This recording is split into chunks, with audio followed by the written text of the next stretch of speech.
এবারের শীতে কলকাতায় পরিবার, বন্ধুবান্ধব বা ছোটদের নিয়ে একদিনের জন্য ঘুরে আসার দারুণ ঠিকানা এই আলিপুর চিড়িয়াখানা। এখানে আসার জন্য যদি আপনি ট্রেনে করে আসেন তাহলে শিয়ালদহ স্টেশনের বাইরে থেকে 230 বা 260 নম্বর বাস পেয়ে যাবেন।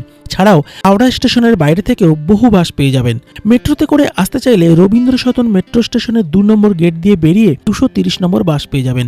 কলকাতার বৃহত্তম চিড়িয়াখানা প্রতি বৃহস্পতিবার বন্ধ থাকে, বাকি সমস্ত দিন সকাল 9টা থেকে বিকেল 5টা পর্যন্ত খোলা থাকে। তবে 15 ডিসেম্বর থেকে 31 জানুয়ারি পর্যন্ত প্রতিদিন খোলা থাকবে। এখানে বাঘ, সিংহ, হাতি ছাড়াও আরও অন্যান্য পশু পাখি দেখতে পাবেন। এছাড়াও একটি সরীসৃপ ভবনও রয়েছে। এখানে বাড়ির বা বাইরের খাবার নিয়ে প্রবেশ করতে পারেন, তবে প্লাস্টিক একেবারে নিষিদ্ধ। এখানে প্রবেশ মূল্য বড়দের 50 টাকা এবং 5 বছরের নিচে বাচ্চাদের 20 টাকা মাথাপিছু। আপনারা চাইলে অনলাইনেও টিকিট বুক করে চলে আসতে পারেন। তাহলে এবারের শীতে একদিনের ছুটিতে চলে আসুন এই আলিপুর চিড়িয়াখানা। বিশদ জানতে আমার গোল্ডেন টিপ চ্যানেলে অবশ্যই চোখ রাখুন। ধন্যবাদ।